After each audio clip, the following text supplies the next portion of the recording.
Diberkatilah setiap telinga dan juga setiap hati yang terbuka bagi kebenaran firman Allah. Haleluya. Haleluya, haleluya, haleluya. Silakan duduk kembali.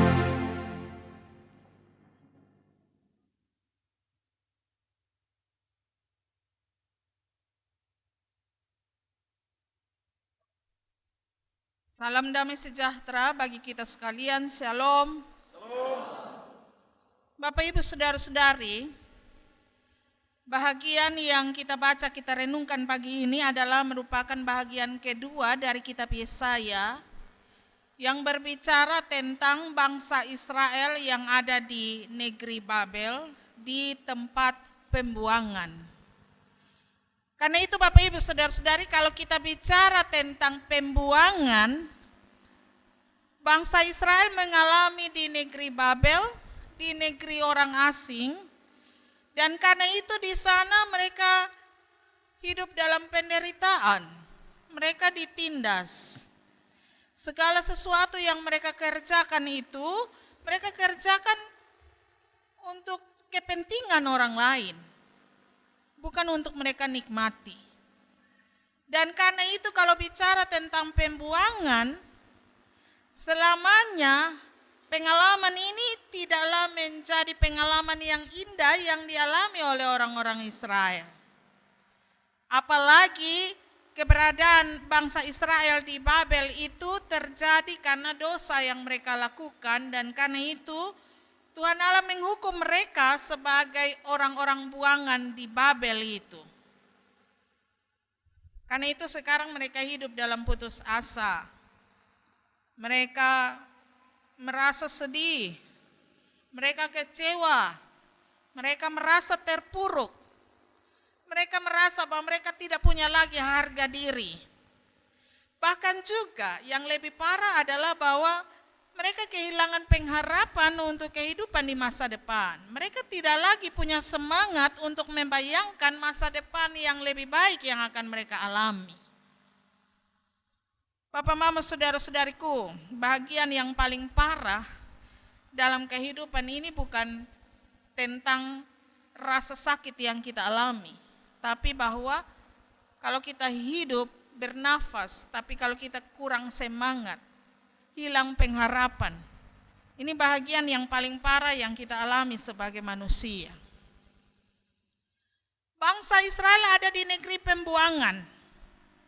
Dalam keadaan terpuruk, mereka berpikir bahwa Tuhan juga tidak lagi ingin mengenal mereka, bahkan juga Tuhan tidak peduli dengan keberadaan mereka. Saudara-saudaraku, dalam situasi seperti itu, Tuhan lalu berbicara kepada Nabi Yesaya untuk memberi penghiburan dan juga memberi kekuatan kepada bangsa Israel. Dalam ayat 1a dan juga dalam bahagian ayat 4a pada pasal 43 yang kita baca pada pagi ini.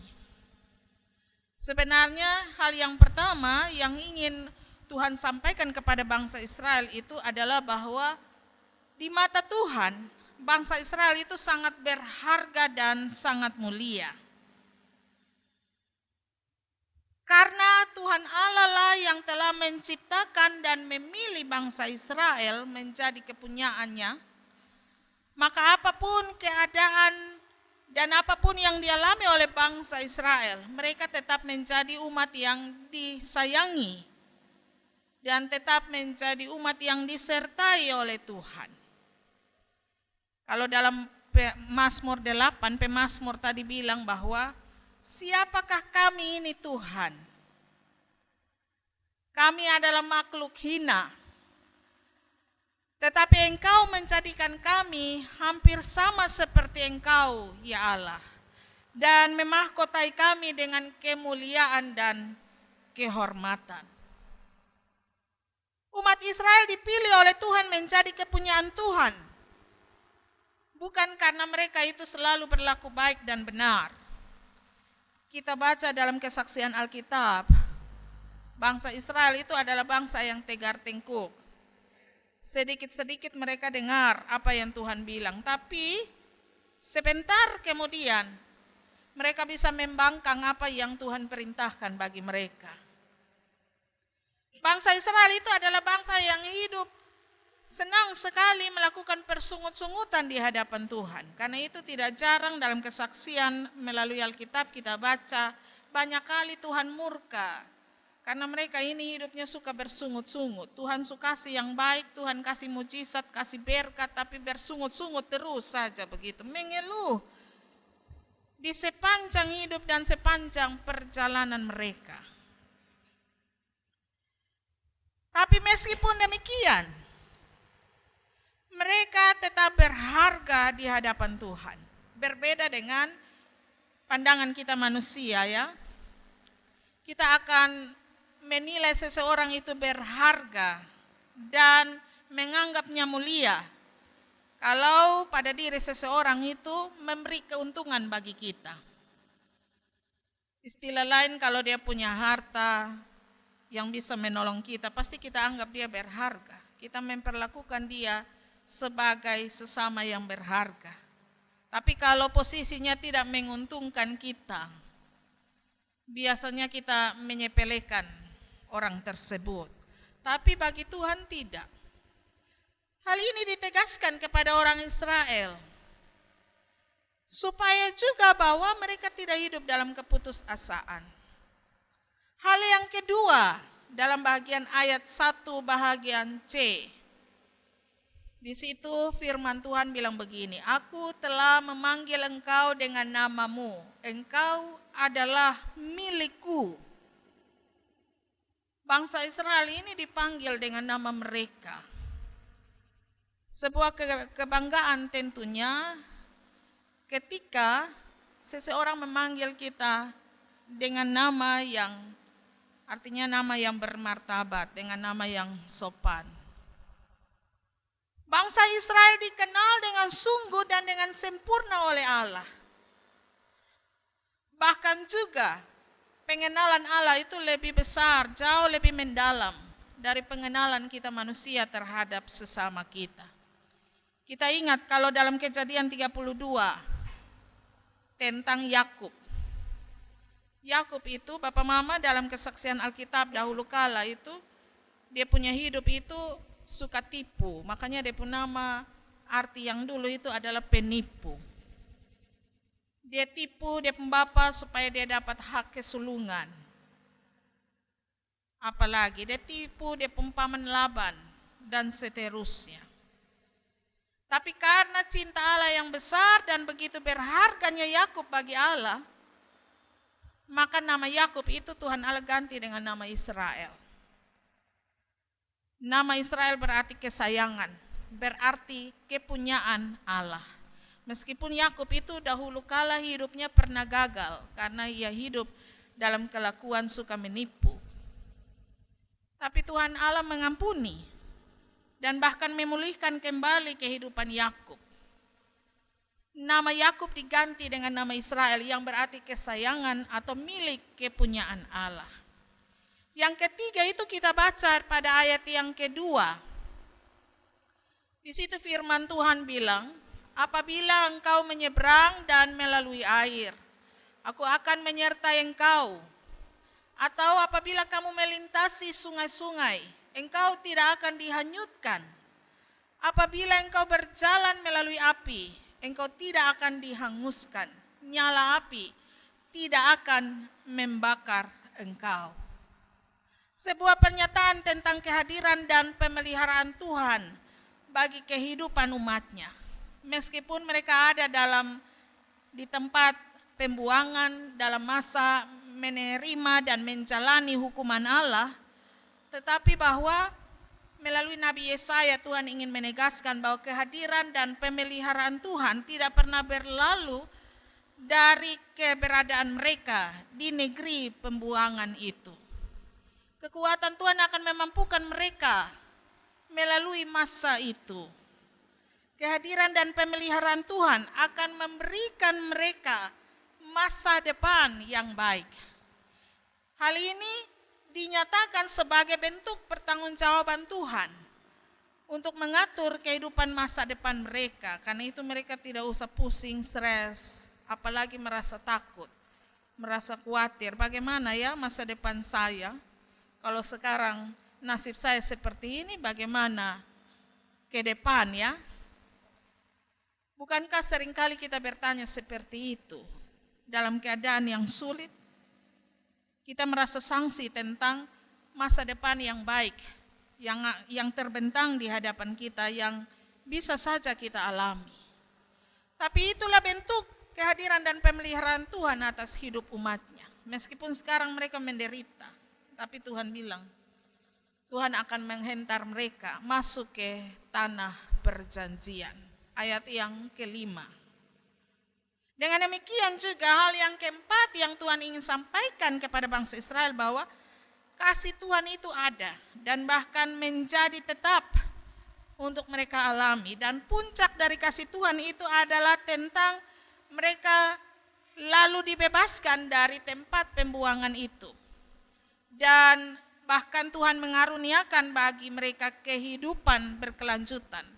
Generasi-generasi penerus hadir untuk menduduki dan mendiami tanah perjanjian yang Tuhan berikan. Saudara-saudaraku,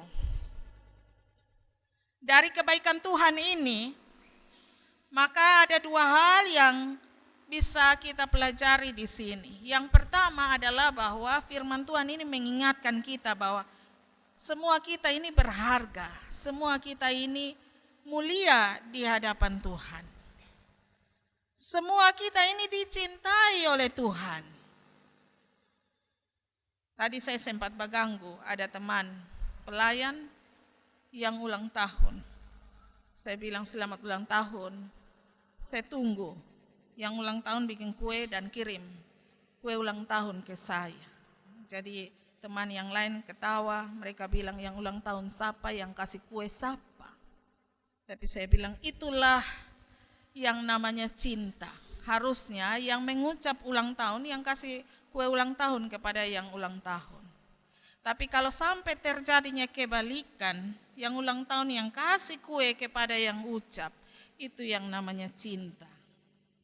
Cinta Tuhan itu, saudaraku, jauh lebih besar daripada contoh memberi kue yang tadi saya sajikan.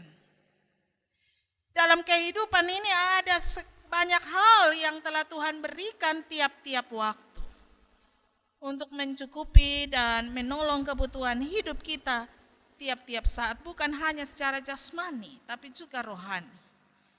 Ia bukan hanya mencukupi kebutuhan jasmani tapi juga memberi kita pengampunan sehingga kita memperoleh bahagian sebagai anak-anak kerajaan Allah. Semua itu terjadi karena kita begitu sangat berharga. Saya ingat kesaksian, ada teman saya, dulu waktu dia ditembak, bukan tembak pakai peluru betulan ya, tembak pakai peluru cinta. Dia pun kawan cowok yang tembak dia ini bilang begini, apalah arti tingginya sebuah gunung, apalah arti dalamnya sebuah laut, semua itu akan kudaki dan kuselami demi untuk menyatakan dan membuktikan cinta saya. Ya, yang ketawa dong pasti kata-kata juga begitu. Walaupun kata-kata itu sampai hari ini tidak pernah terbukti, teman saya bilang begitu karena ternyata dia belum pernah menyeberang laut dengan cara dia berenang, menyelam. Yang ada dia naik kapal laut atau dia naik pesawat untuk menyeberang laut.